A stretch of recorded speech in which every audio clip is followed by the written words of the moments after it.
Discover over 100 episodes of Bartholomewtown on Spotify or wherever you get your podcasts. This is the Bartholomewtown Podcast. They would get into power and then they would immediately forget where they came from and do what it took to get themselves ahead. And that was my number one goal, was to just not be that. And then, as it turns out, you're really not supposed to vote no on bills, no matter how bad they are. Really, you're just supposed to do what you're told. There's always drinking at the State House. As an activist, one of the things that made me craziest was trying to go up to a representative and get a gauge on how they were going to vote, and they were too drunk to know what you were talking about. Really, you experienced that on a regular basis? As an activist, there were always certain people that you did not want to talk to because you knew it wasn't going to go anywhere and they weren't going to remember it in an hour. Welcome in to another edition of the Bartholomewtown Podcast. I'm your host, Bill Bartholomew. On today's episode, I sit down with Rhode Island Representative Moira Walsh. Providence Representative Moira Walsh, a prominent progressive figure in Rhode Island politics, now in the midst of her second term, and really interesting to discuss Rep. Walsh's strategy in the legislature, sort of operating as more of an institutionalist progressive in her first term, but she's been a vocal member of the Reform Caucus in this last year. And of course, the Reform Caucus, basically progressives with some moderate Democrats who organized in opposition to Rhode Island Speaker Nick Mattiello and the current power structure inside the Rhode Island House of Representatives. So a lot of interesting stuff here. Stick around. In a matter of moments, my one-on-one conversation from right here at the Loft in Providence with Representative Moira Walsh. Okay, fear not, at least until you get inside of the event itself, because I guess that's kind of the idea, but you still have time. All the way through November 3rd, head over to Roger Williams Park Zoo in Providence for the Jack-O-Lantern Spectacular 2019 presented by Citizens Bank. Now, Bartholomewtown listeners, you know the drill at this point. This year, you're going to travel through a seasonal wonderland celebrating the joys of New England. You'll feast your senses on autumn's beauty, winter's swirling snow, spring's first blossoms, and summer's ocean breezes. It's the Jack-O-Lantern Spectacular 2019 presented by Citizens Bank, now through November 3rd at Roger Williams Park Zoo in Providence. Don't forget, a great way that you can support the pod is to subscribe, rate, and review on your preferred app. And for daily content, follow me on Twitter at Bill Bartholomew and on Instagram at Bartholomewtown Podcast. All right, let's get right to it. My conversation with Providence Representative Moira Walsh. Also really fascinated by this current shift and the slight splits, but I also think it's indicative of us as members of the party feeling more comfortable expressing ourselves on an individual basis. And I personally have a real soft spot in my heart for angry activists who run for office, because that is what I was. When I was a waitress, I hooked up with a few organizations that worked towards teaching servers their rights as workers, the things that they could demand from their bosses, and also at the same time doing direct actions against businesses that had been exploiting their workers and things of that nature. So I very much started as a rabble-rouser and, would go business to business demanding that people pay their undocumented workers and their female workers and their wait staff and so on and so forth, and realized that, while it was really satisfying and tangible in terms of wins, it was totally unsustainable to just jump from cause to cause whenever people needed me, and that I needed to find a more central way to get involved. And honestly, running for office started out as a joke. I'd been interviewed by the Providence Journal at one of our lobbying days at the State House in our efforts to raise the tipped minimum wage. And my boss at Jobs with Justice at the time jokingly said, what are you, running for office or something? And I was like, yeah, that was a pretty good interview, right? You're qualified now. Right, I was kind of impressed with myself that I could answer questions like a human being. Yeah. And also as a waitress, nobody ever asks you any questions. Nobody cares about your day-to-day. So it wasn't something that I had a lot of experience with. And then as the weeks went by, my boss was kind of like, hey, so what if you did run for office, though? And all of a sudden it wasn't just my boss. It was my boss and my friends. And then it was my boss and my friends and my neighbors. And then it was my boss and my friends and my neighbors and my roommates. And then it got to a point where I was like, all right, well, I'll run at the very least so that my opponent, the incumbent, had to knock doors. I figured at the very least, if I went out and knocked doors, he would have to go and talk to people, and they would see how annoyed he was, how he would see how annoyed they were with how he was or was not behaving at the State House. But then he didn't knock doors. Oh, really? Who was he? Tom Pelangio. Okay. And then I won. And he recently got arrested because that's kind of the trajectory of representatives in my district. The Mugshot Club here in Rhode Island. Yeah, famous. my last 2 representatives from my district went to prison. And I think that's kind of the bar that they set for my community, right? Is that they would get into power and then they would immediately forget where they came from and do what it took to get themselves ahead. And that was my number one goal, was to just not be that, right? And it's hard, right? Because you get up there and it is like this very, I don't know how to say it, but it's like a very inbred society, right? Like they only hang out with each other and they only talk to, and so it's like, I don't think everybody at the State House understands that politics is not at the center of everybody else's day. Right, the center of everybody else's day is like getting their kids to school and paying their bills and like not being, negative in their bank account at the end of the month. And politics is like way off, like not even back burner, it's like 4 stoves away, And so I like that. 4 stoves away. 4 stoves away. And so for me, it's just, particularly in my community, it's just trying to get people to A, know that I'm there, B, know what I do, and C, know that like, if you need something, I'm here, regardless of whether it's quote unquote my job. Like, we haven't had somebody who gave a crap in a really long time. And so I'm trying to give as many craps as possible.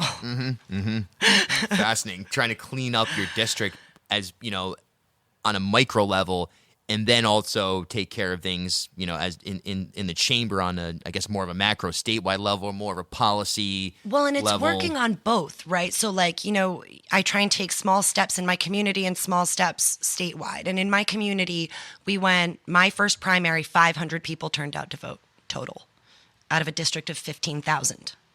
And our goal last cycle was to double it. And we did. We got 1,100 people to come out and vote last year. And so this year, our goal is to double that, right? So those are the baby steps in the community. Now, the baby steps at the State House, we're showing people that you can object, that you can disagree, and that you don't have to vote green just because it came to the floor. I got a lot of crap from a lot of my progressive friends when I first ran because I said, full stop, that I would be voting for Nick Mattiello for speaker. I said, I don't necessarily agree with the way that he does the job, but I've never done this job. And how pompous would it be for me to walk in and say, I've never done this job, but I'm positive you're doing it wrong? I'm not that arrogant. So I stayed for 2 years and I watched the way that he handled things. And my very first session was the session that the Speaker of the House threw a tantrum and sent us home without a budget. And having a toddler at the time, it felt very reflective of what I was dealing with at home. And that, to me, did not strike me as good, solid leadership.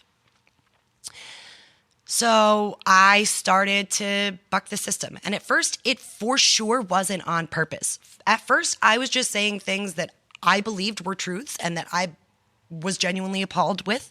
I know that it's not particularly believable. I didn't realize how shocked people were going to be when I addressed the drinking at the State House.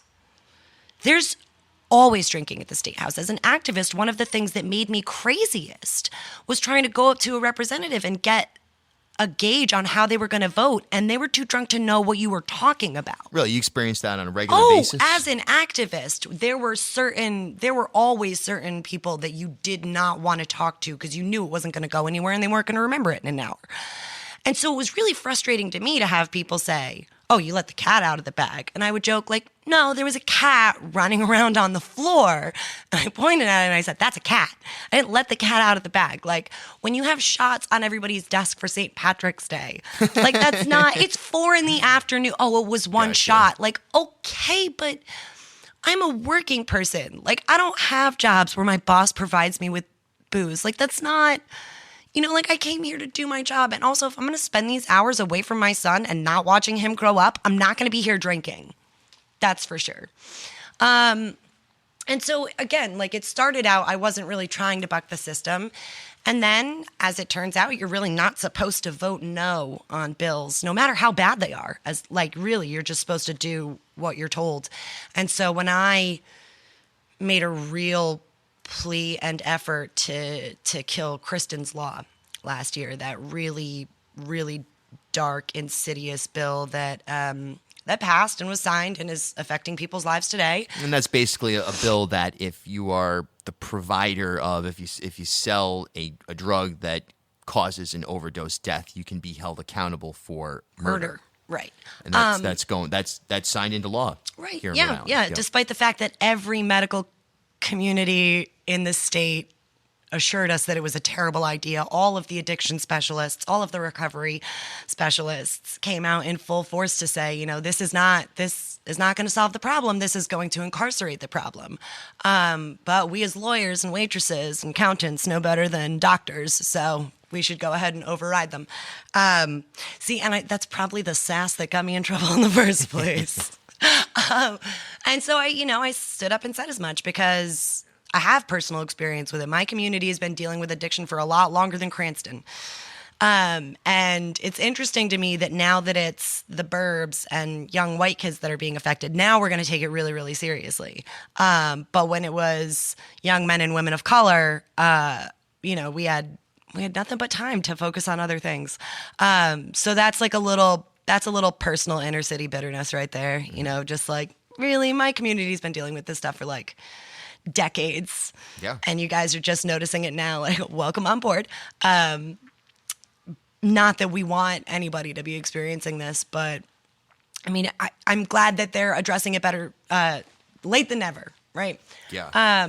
But so that was one of the speaker's bills, and that was the kind of stuff that started getting me really put in the timeout corner. And then when the next election came and they... Mr. Earnhardt was put forth as an opponent in the primary. Yeah. Mr. Earnhardt, who was a Trump supporter. Trump voting gentleman who identifies as a Democrat, which, like, the mental gymnastics you got to go through. You go to Trump supporting Democrat, like meat eating vegetarian too. And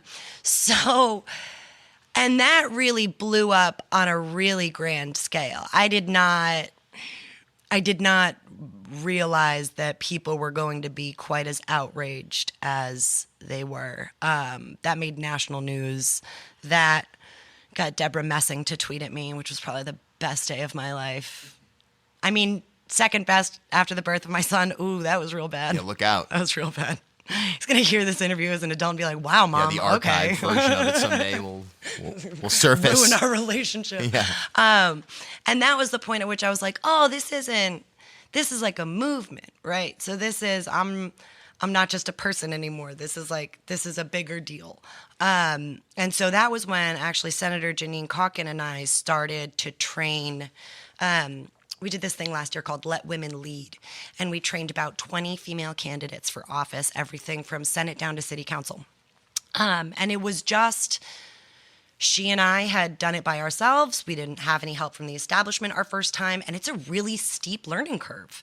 And we didn't want the process to be under lock and key anymore. We wanted to open it up so that if anybody wanted to run, they could, and that their, employment and their background and their marital status and their bank account was not relevant to whether or not you wanted to run for office. If you want to run, we will teach you how to run. And none of our candidates won. Again, steep learning curve. But also there had never been anything like that for individual candidates. You've always either been part of the establishment or on your own. And Janine lost her reelection. And while I've been up at the State House these last 2 years, she and two of our other previous candidates, Mel DuPont and Jennifer Rourke, have formed something that's so much bigger than I could have anticipated. This is the co-op? The political co-op. Yeah. Yeah. And this just started as Janine and I wanting to unlock the process for people who wanted to know how to run. And I got a little busy for a couple of years, I will admit, with the Reform Caucus and the fights going on at the State House and the RPA and the RHCA. And when I came back at the end of the political session, they had created this incredible apparatus of people that were all knocking doors together and all working towards one race at one time together and figuring out how to like coordinate and, you know, be professional neck breathers for each other for fundraising calls and things like that. And I am just like, I'm so impressed that this is where it's going, right? Mm-hmm. So the trajectory is definitely in our favor. And one of the things that I'm a little bummed that the co-op is kind of getting pitched as is, you know, I've heard a lot about, oh, they shouldn't run against this person. They shouldn't run against that person. Yeah, I'm seeing that today. I saw Sam Bell just tweeted. Majority Whip Goodwin. Yes, exactly. And my thing is, the whole purpose is they're not choosing candidates. They're not going out and recruiting people for seats like the establishment does. They're not going out and tricking people into running for office like the big machine. They're opening up the process to anybody who wants to. And anybody who wants to run can come to them, and they will not say, no, you're not allowed to run for your seat because we have a moderate Democrat there. Or no, you're not allowed to run for your seat because nobody should dictate who is and is not allowed to run for office. And so that's the thing I love about the political co-op is it's not a machine. It is a resource that, I mean, full disclosure, I wish I had had. You know, when the establishment has control of every single person who knows how to run a campaign in Rhode Island, how do you get a campaign manager? Do you guys both train each other on the way? So like that's a complaint that is very like old school, like keep it closed off, like keep all of your races strategic. And like, no, it's not. Politics isn't supposed to be a game. Politics is supposed to be all of us sticking together. You know what I mean? Like, it's not supposed to be a small group of people who kicks everybody out. It's supposed to be a big group of people who is constantly refreshing their ideas and their beliefs and their assumptions about how things should run. Just because it's gone well doesn't mean we can't do better.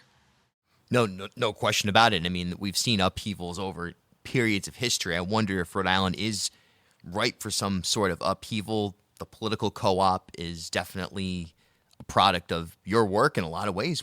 Don't you think so? I mean, like just the idea that you can be, at least in terms of getting media attention and broadly contributing to major pieces of legislation and setting a certain example for government interaction, I guess, or political interaction with the community. Don't you feel like you've set a certain tone that's reflected in the political co-op? I appreciate that. And if they are in any way inspired by what I am doing and have done, then I appreciate that. But I will never, ever, ever take credit away from women because there are already plenty of people who are willing to do that. I've heard it called Matt Brown's progressives. Oh, sure. Yeah. Because even though it's all women, you got to find the one white guy you can attribute it all to. I mean, us with our tiny woman brains couldn't possibly have organized something so vast and conspiratorial. Like, right. No. Are you surprised he's the face of that operation? Is he the best person for that role? I'm very interested in why he is so hated in Rhode Island. Like, I don't understand because I feel like he bears a lot of similarities to a lot of politicians in Rhode Island that we like. Like, I don't understand how you like Aaron Regenberg but hate Matt Brown. That was a big dichotomy in the last election. I felt like their camps didn't really work together in any and it's way, weird shape, or because form. I feel like they're on all the same issues. And I will say this: anytime that an upper class white man wants to step out of the spotlight because he's not running for anything, Right. and use his time, resources, and energy to help women, particularly women of color, run for office, I am not going to complain about that. Yeah. That's a dope use of your time, sir. Absolutely. And I'm really appreciative that he didn't forget, because a lot of people run for office and as soon as they're done running, they forget about all the people on the ladder underneath them. And I appreciate somebody who he lost and he still sucked it up, got it back together, got back and reached his hand down that ladder for the next person. And that's the way we should be doing it. We shouldn't be deciding on our own who's politically pure. Like, the candidates will do the work, they will knock the doors, and the communities will either be receptive or they won't. But like, it's not our job to do, like, I don't know anything about Woonsocket. I would never dictate who they should and should not vote for. I might have a dog in that race in terms of who I'm going to help. But like, I, at the end of the day, trust that the neighborhood knows what they need for themselves. See, that's a big thing too, is that you're putting it ultimately on the vote. What you're trying to create, or what I guess, do you consider yourself a member of the co-op or a participant at any level? I hope to be at some point. I'm not technically a candidate right now, but it's a little early. Well, yeah, it's a little early. I don't need to start as early as newcomers do, things like that. I definitely went to their kickoff, and I fully intend on, like, there were a bunch of candidates at that kickoff that I said to my friend, I was like, this is how revolutions start. Like, I'm ready to light a fire right now. Like, this is Look out. it was like, it was really powerful and really moving. And like, I left there ready to like go knock doors at 9:00 at night. So I mean, I am going to be involved in as much of a capacity as I can. But I think this is just the progressive movement in general, where I say all the time, progressive just means progress. It's not a dirty word. It just means progress. And right now, what could possibly be more progressive than running like young women and women of color and men of color who historically have, and trans individuals who historically have not had seats at this table? Like, what could possibly be more progressive than that? Yeah. So I think that we're leaning hard on that progressive name, both in policy and in general makeup.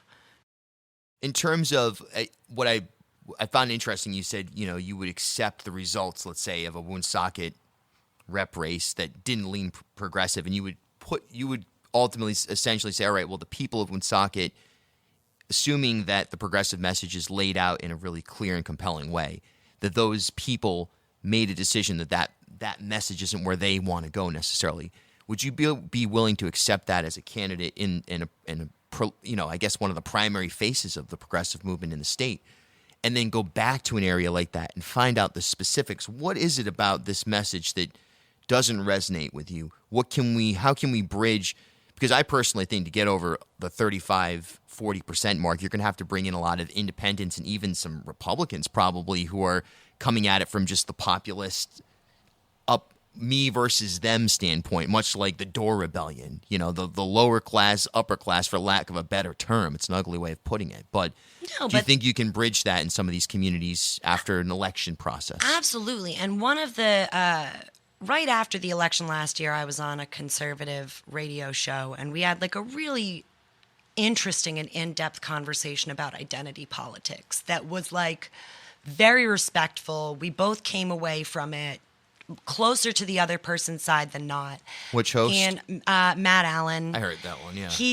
He is one of the only people on PRO that I will, because he can have like a respectful dialogue with you and not be accusatory or accusational or anything like that. I have a lot of friends who are Republicans in the House that I get along with very well, despite the fact that we do not agree on a lot. That being said, I've said to them on many an occasion, I know that we progressives have to do better at our messaging, because if you actually heard our message, there's no way that more of you wouldn't be on board.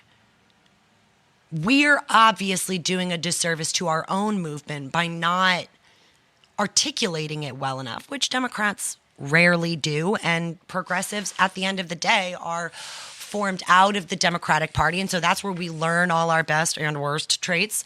And so, like, you know, for all its flaws, Make America Great Again is catchy. But, like, what was the Democrats' response? Wasn't it like better jobs, better future, better schools, better economy, better Definitely. stuff? Democrats. Like, what are you talking about? No, that's not, nobody's going to remember that. You're not even. Yeah. So we do have to, you know, find our ways to diverge. And, you know, messaging is absolutely going to have to be one of them. Yeah, I see that as a critical component to forging kind of the new playing field in Rhode Island is that it's the same for the Republicans. I'm sure Sue Cienki over there feels that, you know, man, we're up against it just in terms of the ability to tell people what we are and who we actually are as characters and as far as policy goals. You know, I feel like that's lost on most people in the state. You know, they don't really, when they go to the ballot box, they probably have no real sense of what who stands for which policy and which policy they stand for. And I feel like you could change that with the right messaging, with the momentum that you have right now with the co-op. Well, and I'm one of the rare people that think we need more Republicans in Rhode Island. And by that, I just mean that I want all the Democrats who are actually Republicans to just go ahead and call themselves Republicans. Right. Because that makes more sense to me. Like, I think a lot of the reason that I respect a lot of the Republicans in the House is because I know where they stand and they don't pretend to be something that they're not. Right. Mike Chippendale's Mike Chippendale. Mike Chippy is one of my You can give a fist bump to him and know that you totally disagree on major things. 90% of the stuff. But Right. like in the nicest ways possible will we disagree. Absolutely.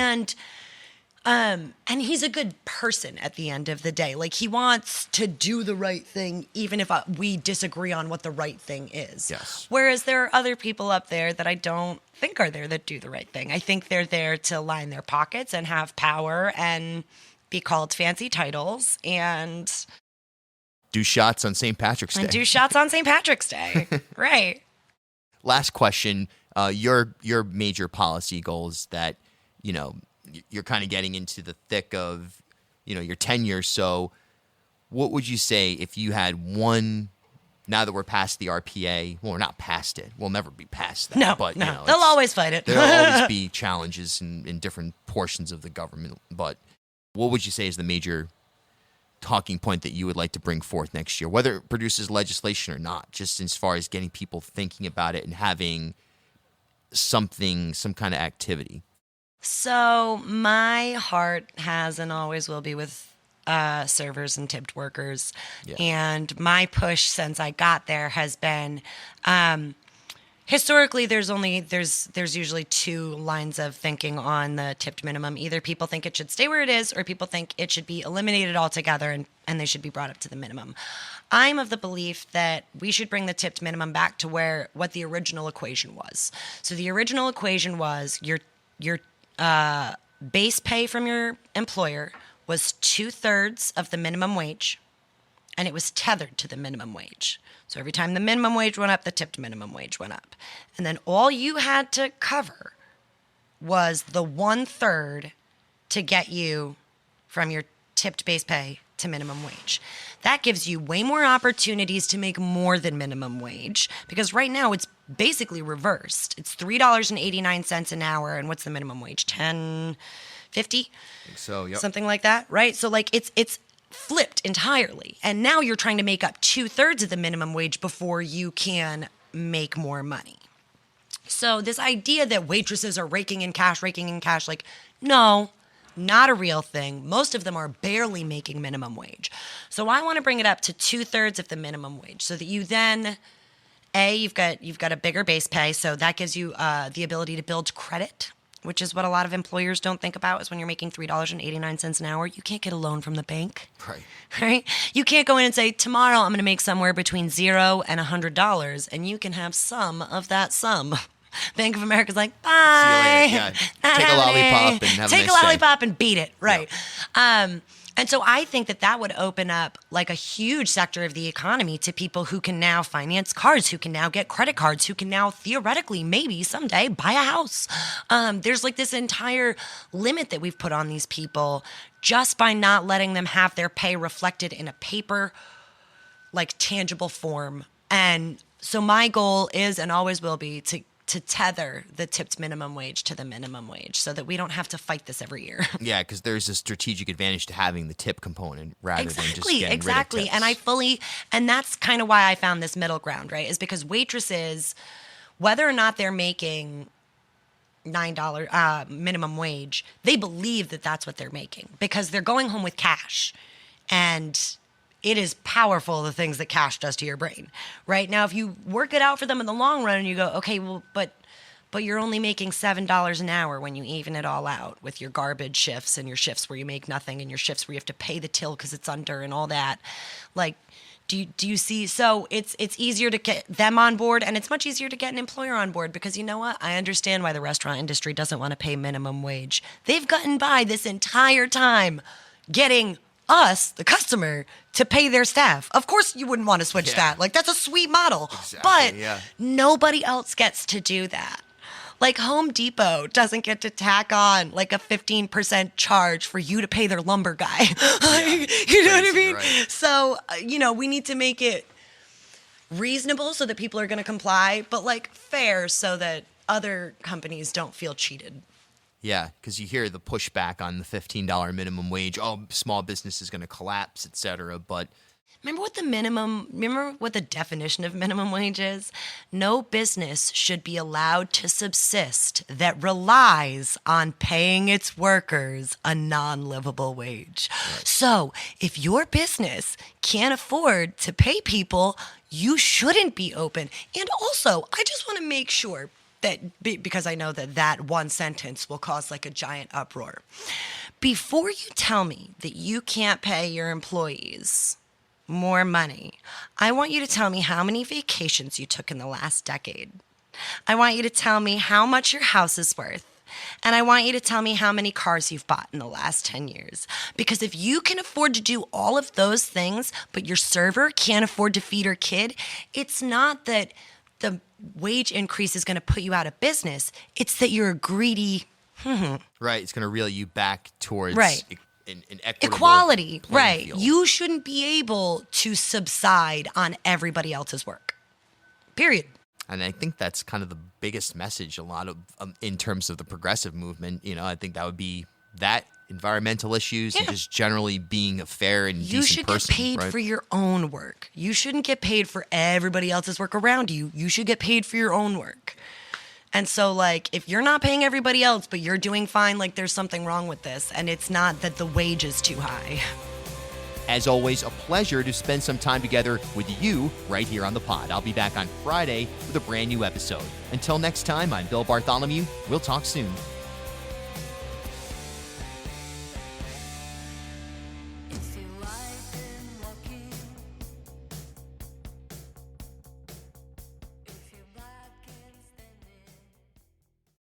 At HealthSource RI for Employers, we provide access to health insurance to more than 1,100 local businesses and nonprofits, and 96% of them renew through us every year. Maybe it's our choice of 19 different health plans, our 10 years of customizing solutions, or our one local team of dedicated experts helping employers find quality health insurance. See how our numbers stack up for you. Learn more at healthsourceri.com/employers.